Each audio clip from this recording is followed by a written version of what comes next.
This is a collection of dark, short stories written by American authors over the last 100 years.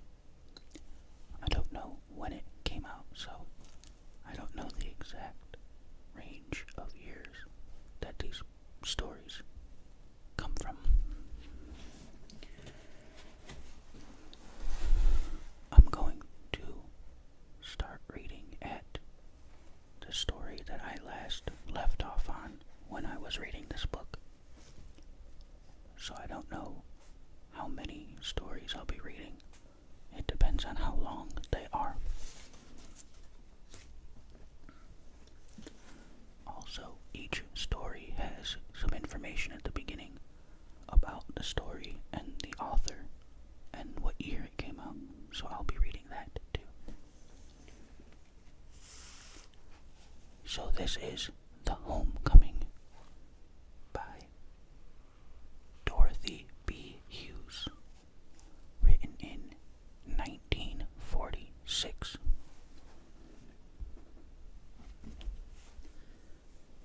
Dorothy Bell Hughes, 1904 to 1993.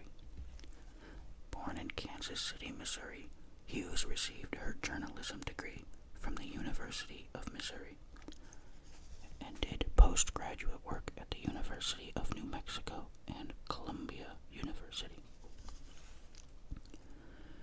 She worked as a journalist in Missouri, New York, and New Mexico before becoming a mystery writer. This underappreciated author is historically important as being the first female to fall squarely in the hard-boiled school. She wrote 11 novels in the 1940s, beginning with The So Blue Marble, 1940, and including The Cross-Eyed Bear, 1940, The Bamboo Blonde, 1941, The Fallen Sparrow, 1942, Ride the Pink Horse, 1946, and In a Lovely Place, 1947. The latter three all made into successful film noir. The Fallen Sparrow was filmed in RKO in 1943 and starred John Garfield and Maureen O'Hara. Ride the Pink Horse, Universal, 1947, starred Robert Montgomery and Thomas Gomez. In a Lonely Place, Columbia, 1950, was a vehicle for Humphrey Bogart, Gloria Graham, and Martha Stewart, and was directed by Nicholas Ray. This classic film noir portrays an alcoholic screenwriter who is prone to violent outbursts and is accused of murdering a hat-check girl. He is given an alibi by his attractive blonde neighbor, who soon becomes fearful that he really did commit the crime, and that she might be next. In the book, the writer is in fact a psychopathic killer, but the director found it too dark and softened the plot. At the height of her powers and success, Hughes largely quit writing due to domestic responsibilities. She reviewed mysteries for many years, winning an Edgar Award from the Mystery Writers of America for her critical acumen in 1951. In 1978, the organization named her a Grand Master for Lifetime Achievement. The Homecoming was first published in Murder Cavalcade, the first Mystery Writers of America anthology. Okay, so now this is The Homecoming by Dorothy B. Hughes, published in 1946.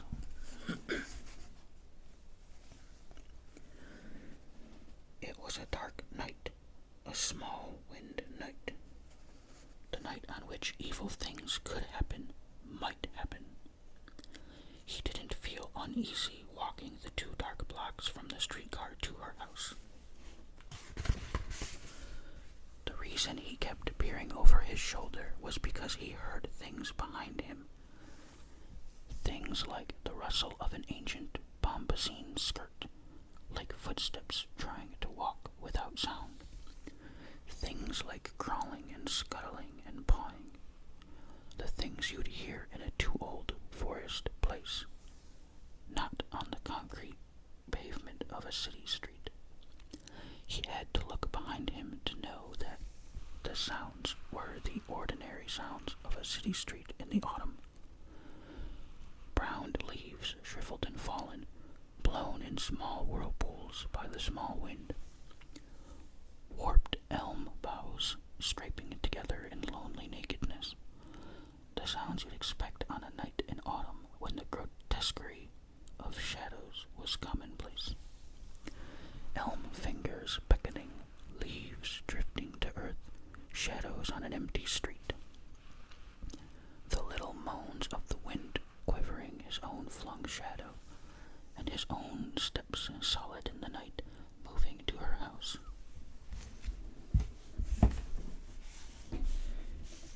He'd be there, the hero. Korea Jim. He'd be there a long time since supper. She'd have asked him to supper because this was her folks' night out. This was her folks' night out. Her folks always went out Thursday nights, ladies' night at the club. Cards and bingo and dancing and eats, and they wouldn't get home till after 1 o'clock at least. She'd say it cute. Come over for supper Thursday. I'm a terrible cook. All I can fix is pancakes. And you know there was nothing you'd rather eat Thursday night than her pancakes. Better than thick steak.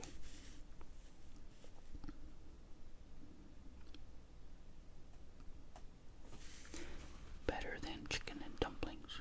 Better than turkey and all the fixings would be pancakes on Thursday night. She'd say it coaxing. If you don't come, I'll be here all by myself.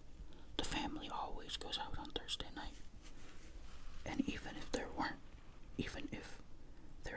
going to be pancakes with sorghum or real maple syrup, your choice, your chest would swell until it was tight enough to bust, wanting to protect her from a lonely night at home with the folks out.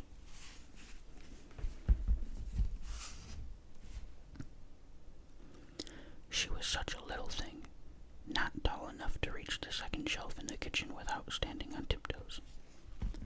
Not even in her pencil point heels was she high enough to reach his chin. She was little and soft as fur, and her hair was like yellow silk.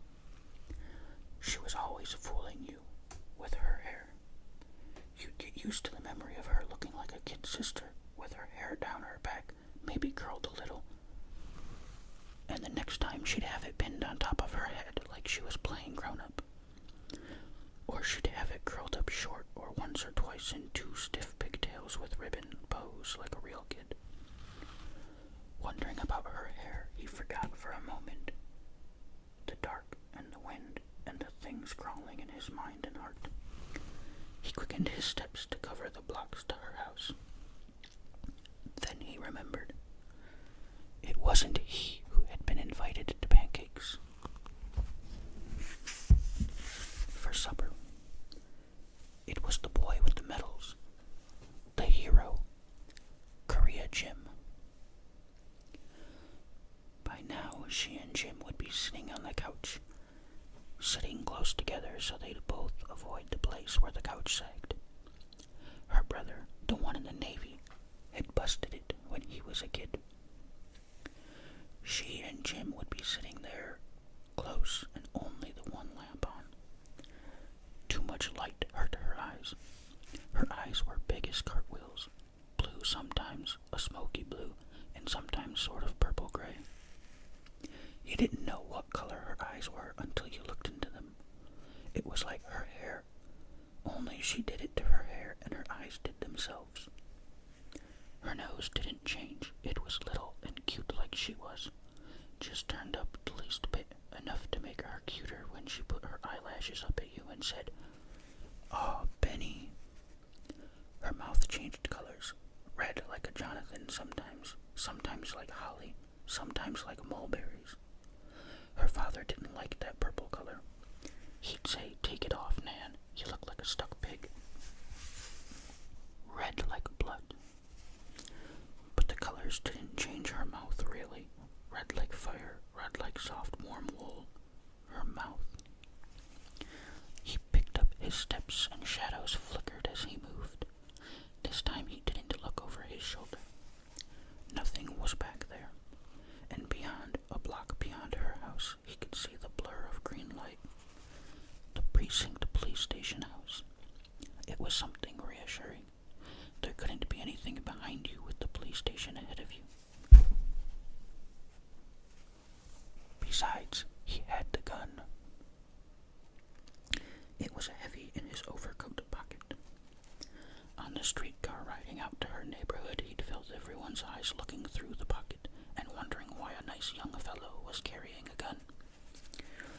He could have told them he was going to Nan's house, though she wasn't expecting him.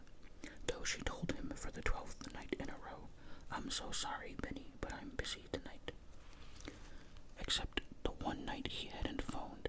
The night he'd walked the streets in the chill autumn rain until his shoes were soggy and his mind a tight red knot. He could have told them he was going to surprise Nan, and especially surprise Hero Jim, Korea Jim. He'd find out how much of a hero Jim was. He'd see what big bold Jim would do up against a real gun. She'd see, too.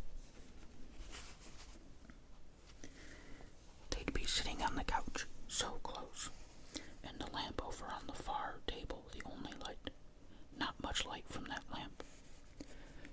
Her mother had made the lampshade. She'd bought a regular paper shade at the 10-cent store for 39 cents. Then she'd pasted on it colored pictures of kids and dogs and handsome sailors and soldiers and Marines, all put together sort of like a patchwork quilt in diamond shapes.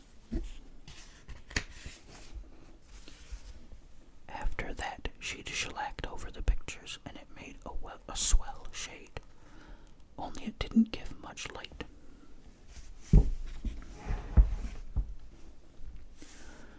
When he'd ring the doorbell, they'd sort of jump apart, she and Jim, wondering who it was, wondering if her folks had left the club early before the spread, wondering who it could be. She'd say, "I wonder who it could possibly be this time of night." The way she'd said it the night the wire came that her brother was married in San Diego. Jim would say, "Probably your folks," just the way Benny had said it the night of the telegram. And she'd say, wrinkling her forehead the way she did when she was disturbed by something, "It couldn't be. Pop would never leave before the cheese. Unless someone's sick." Then Jim would go to the door. She wouldn't come because she'd be wondering who it was. Besides, she was nervous at night. Even walking down the street with a man, she was nervous, looking over her shoulder, skipping along faster, as if she felt something was after her, something that someday would catch up to her. It might have been from her that he got the nervousness of walking down the street at night. No reason why he should be nervous. It wasn't late, hardly 11 yet. He'd only sat through half the show. He'd seen it before.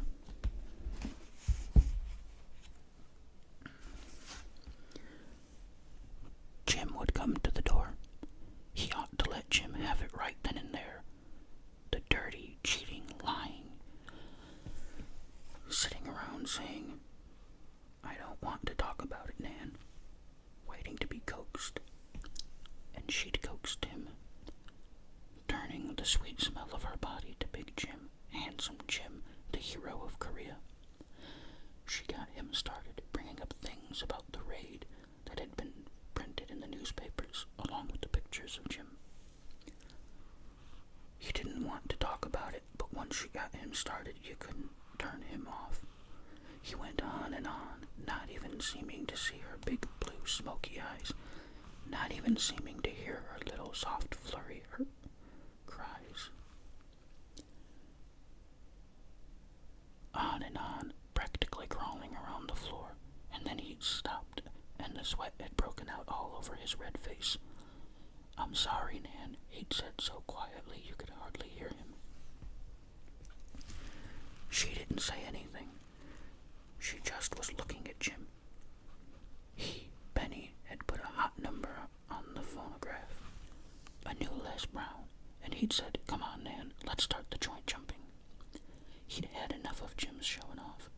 He'd said it again louder, but she didn't answer him. She sat there looking at Jim, and Jim looking at the floor.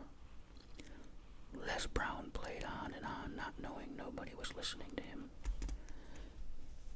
Benny knew that night what was going to happen. Her and Jim, and him out of it.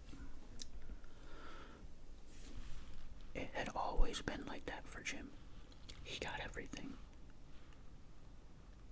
In high, he was the one elected captain of the basketball team. He was the junior class president. He was the one the girls were always looking their eyes out at in the halls. He was the one the fellows wanted to double date with. He'd always got everything. Nan and him sitting together in assembly. Everything.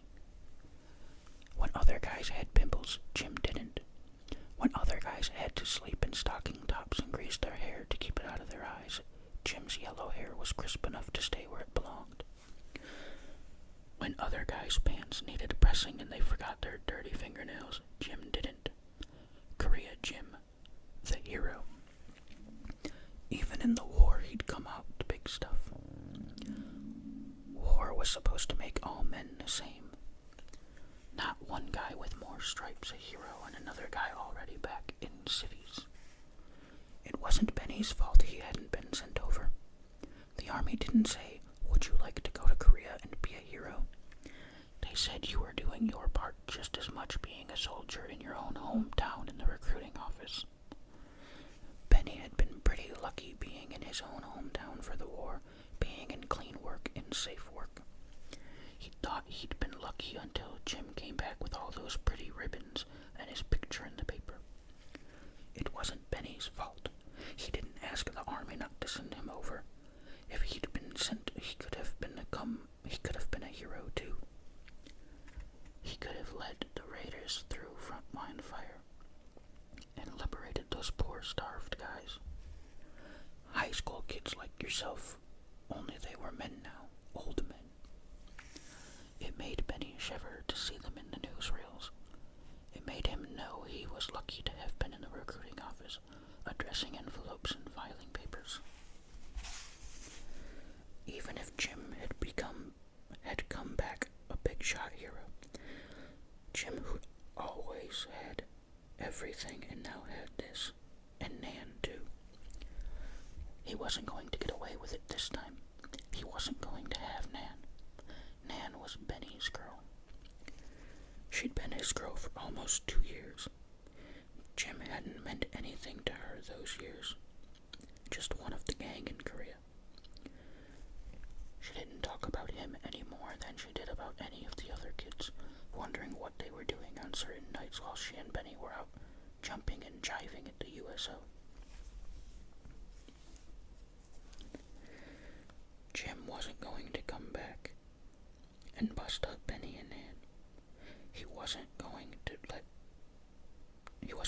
be let do it. He could get him plenty of other girls. There were always plenty of girls for a good-looking guy like Jim. All he had to do was whistle. Just because he'd been Nan's fellow in high school before the war started didn't mean he could walk back in and take over. Not after leaving her for 4 years. Jim had left her. He hadn't even waited for the draft. He'd quit high school and signed up right away. It wasn't Benny's fault. He'd had to wait to be drafted. Jim's folks had given him permission to sign up. Benny's mom had just cried and wouldn't talk about it. so he'd had to wait for the draft. Besides, he wasn't as strong as Jim. He always had colds in the winter, just like Mom said. Besides, none of that made any difference. He'd been a soldier just like Jim. It wasn't his fault he hadn't got to be a hero. None of that mattered at all. There was only one thing counting. Nan. His girl. Penny's girl. Jim was going to find that out. Tonight. He was there at the white cement steps, the familiar steps, gray in the night. He couldn't walk on by like he had the night he walked in the soggy rain. His stomach curdled and his thoughts died in wet red knots.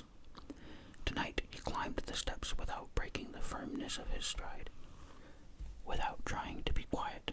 He wasn't afraid of Jim. He had as much right here as Jim had. He continued up the short cement walk to the gray stoop, climbing the gray steps, and was on the porch. The drapes were drawn across the front parlor windows. Only the little light was on inside. He knew from the dim red glow against the drapes, almost purple red. He pushed the bell once, hard and firm, and not afraid, like he had a right, like he'd been pushing it for the 2 years since he ran into Nan at a USO party.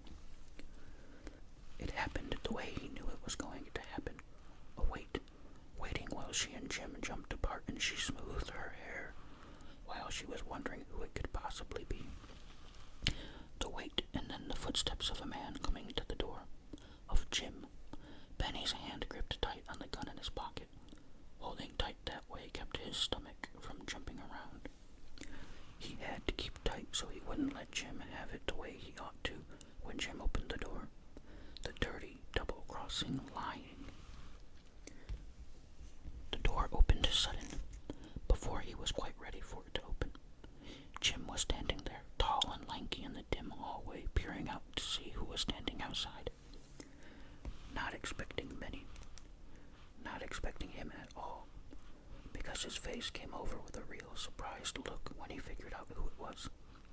Jim said, "For God's sake, it's Benny."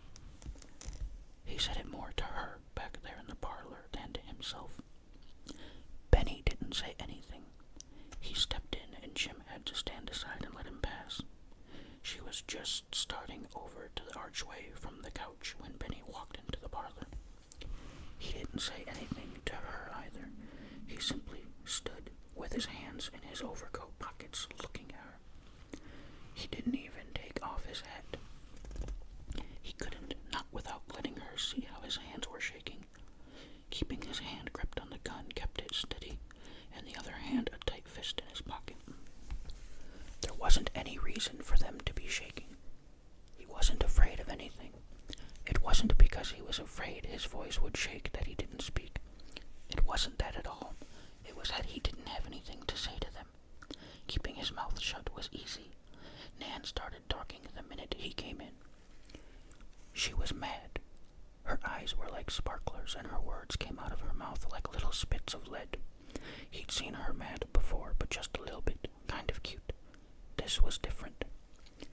If he hadn't been bigger than she'd have used her fists on him. If he hadn't had a gun. She didn't know about the gun, but he could hardly hear what she was saying from looking at her. Because she was so pretty, she was like a lump in his heart, so little and soft, and her cheeks bright, and her mouth. His hand was so tight on the gun that his fingers ached like his heart. He set his teeth together tight as his knuckles so that his head hurt too, so that all the hurts could fuse and he could keep from thinking about the bad one, the inside one. So he wouldn't cry. He wanted to cry, to bawl like a kid, but he wouldn't, not with Jim standing there like he owned the parlor, like he was the head of the house waiting to see what this peddler wanted. She was saying, "What are you doing here, Benny? You knew very well I was busy tonight. I told you that. What's the idea of coming here when I told you I was busy, and at this time of night?" He had a feeling she'd been saying it over and over again. She was funny sputtering out words that way and not having any idea why he was here or what he was going to do. He wanted to laugh at her, to laugh and laugh until he doubled up from laughter.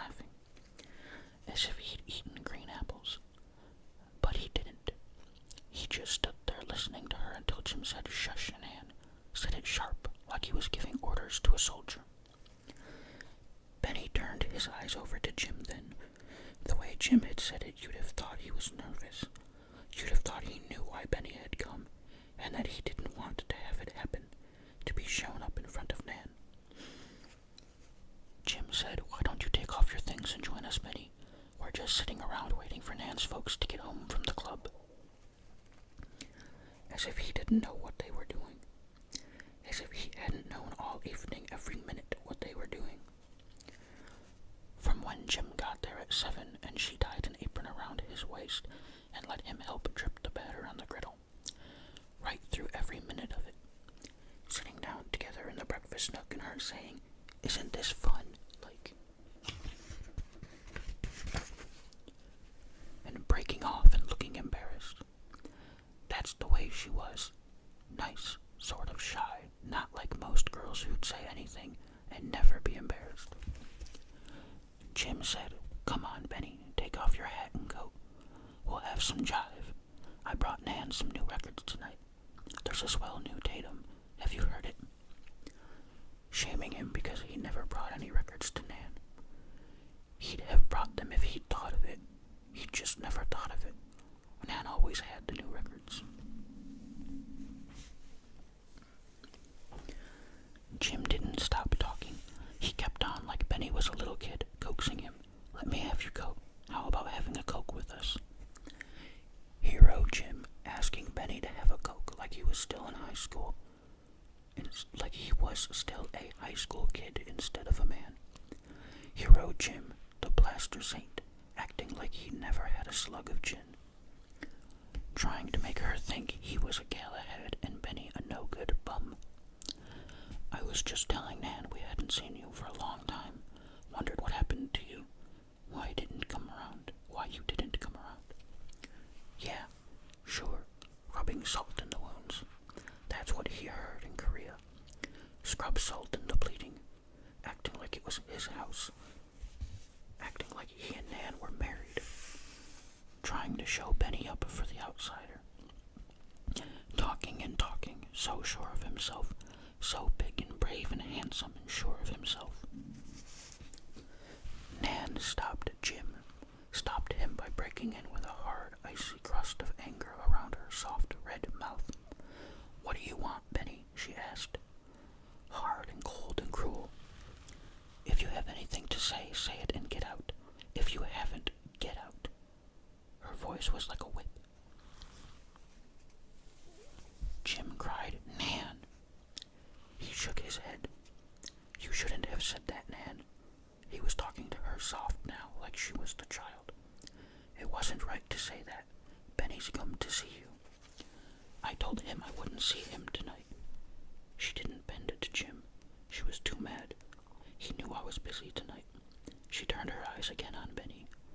They weren't like Nan's eyes. They were black like hate. "I'll tell him now to his face what I told you." The words came from her frozen mouth, each one like a whip. "I don't ever want to see you again. Now get out." "Nan!" Jim cried again. His voice wasn't steady. It was shaky. "Oh, Nan!" He twisted some kind of a smile at Benny. "Come on, Benny. Sit down and let's talk everything over. Nan didn't mean it. We're all friends. We've been friends for years. Sit down and have a Coke." Benny brought his hand out of his pocket then. He had a smile on his face, too. He could feel it there. It hurt his mouth. He had a little trouble getting his hand out of his pocket, getting it out and holding on to that thing at the same time. But it came out, and the gun was still in his hand.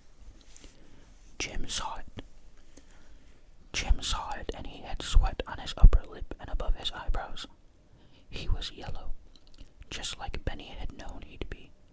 Yellow. Korea Jim, Hero Jim, was scared to death. Jim's voice didn't sound scared. It was quiet and calm and easy. "Where did you get that, Benny? Let me see it, will you?" Benny didn't say anything. He just held the gun, and Jim put his hand down to his side again, slowly, creakingly. The sweat was trickling down Jim's nose. He laughed, but it wasn't a good laugh. "What do you want with a gun, Benny? You might hurt somebody if you aren't careful." careful with it. Let me see it, will you? Come on, let me have it. He'd had enough. Hero Jim, standing there like a gook, like he'd never seen a gun before and didn't know what to do about it. Now was Benny's time to laugh, but the gun made too much noise. Nobody could have heard him laughing with all that noise, even if Nan hadn't started screaming. Standing there, her eyes crazy and her face like an old woman's, just screaming and screaming and screaming. He only turned the gun on her to make her keep quiet. He didn't mean that she should fall down and spread on the floor like Jim. She shouldn't have dropped like Jim. She had on her good blue dress. They looked silly, the two of them, like big sawdust dolls, crumpled there on the rug. Scared to death, scared to get up, scared even to look at him. That's the way a hero acted when a real guy came around. Like a girl, like a soft, silly girl, lying down on his face, not moving a muscle, lying on his face like a dog. They looked like shadows, the two of them, big shadows on the rug. When the gun clicked instead of blasting, Benny stopped laughing. The room was so quiet, he could hear the beat of his heart. He didn't like it so quiet, not at all. He said, "Get up." He'd had enough of their wallowing, of their being scared. "Get up." He said, "You look crazy lying there. Get up." Suddenly, he shrilled it. "Get up." Louder. "Get up. Get up. Get up." Scared to death. Scared to death.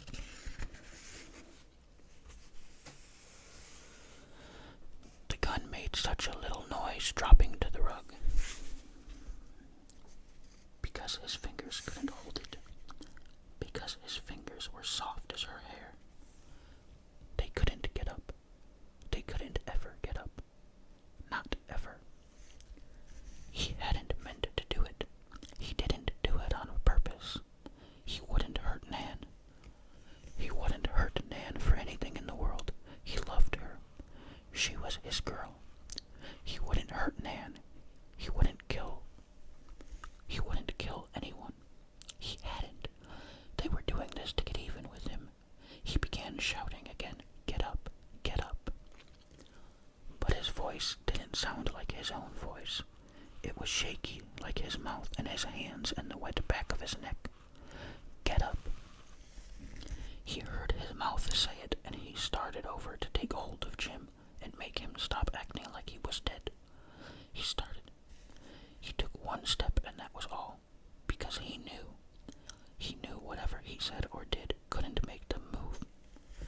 They were dead, really dead. When his mind actually spoke the word, he ran, bolting out of the house, stumbling off the stoop down the steps to the curb. He didn't get there too soon. He retched. When he was through being sick, he sat down on the curb. He was too weak to stand. He was like the leaves blowing down the street in the little moans of wind. He was like the shadows wavering against the houses across the street. There were lights in most of the houses. You'd think the neighbors would have heard all the noise, would have come running out to see what was going on. They probably thought it was the radio. They should have come. If they had come, they'd have stopped him. He didn't want to kill anyone. He didn't want even to kill Jim, just to scare him off, just to give him a scare. She couldn't be dead. She couldn't be, she couldn't be, she couldn't be. He sobbed the words into the wind and the dark and the dead brown leaves. He sat there a long, long time. When he stood up, his face was wet. He rubbed his eyes, trying to dry them so he could see where he was going. But the rain came into them again, spilling down his cheeks, filling up, overflowing, refilling, over and over again. He ought to go back and close the blurred door. The house would get cold with it standing wide open, letting the cold, dark wind sweep through. He couldn't go back there, not even for his gun. He started down the street, not knowing where he was going, not seeing anything but the wet, dark world. He no longer feared the sound and shadow behind him. There was no terror as bad as the hurt in his head and his heart. As he moved on without direction, he saw through the mist the pinprick of green in the night. He knew then where he was going, where he must go. The tears ran down his cheeks into his mouth. They tasted like blood.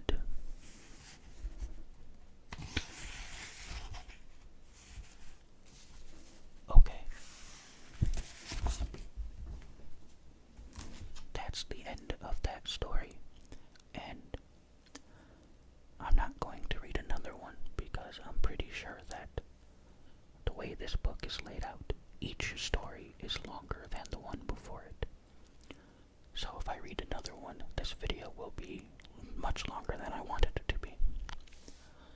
So I'm going to stop there and maybe read the next story in another video sometime. I do really enjoy this book. I bought it at Books A Million at the mall near me. I always stop in at Books A Million when I go to the mall.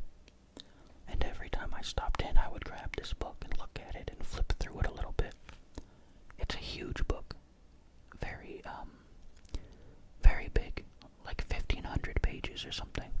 Probably more than that. And I would pick it up and look through it and always debated whether I should get it or not. And finally, I just went ahead and bought it. And I've only really read it once. Read up to the point that I was just reading now. Not very far into the book at all. I still have a lot to go. But I was reading it until I got a book I was waiting on that I had pre-ordered. I chose to read this book because I knew that it was a bunch of short stories, and I could stop and put it down as soon as the book I had pre-ordered came in. Because I knew as soon as that book got in that I was going to read it. So, I've only read maybe...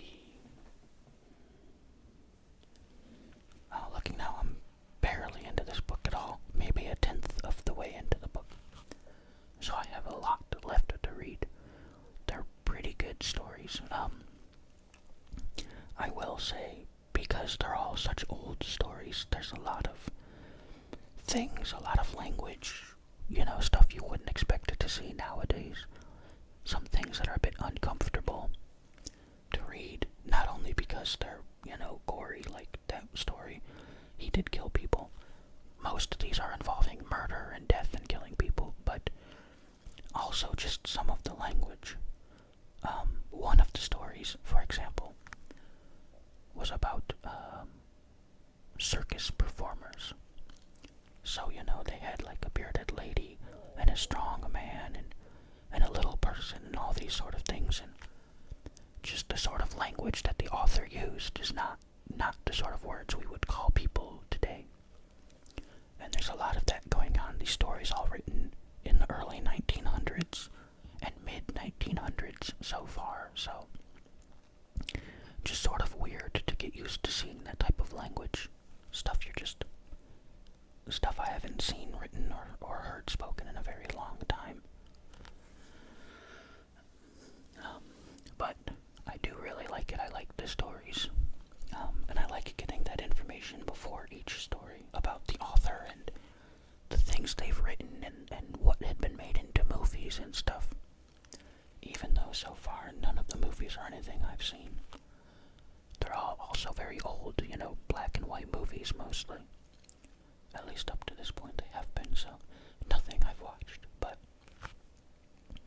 if anybody that's watching this liked hearing that story or that type of stuff, I'll definitely continue doing these and reading from this book.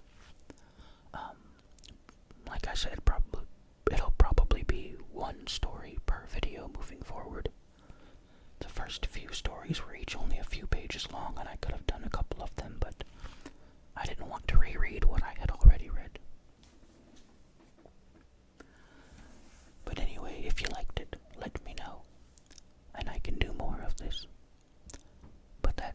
this video.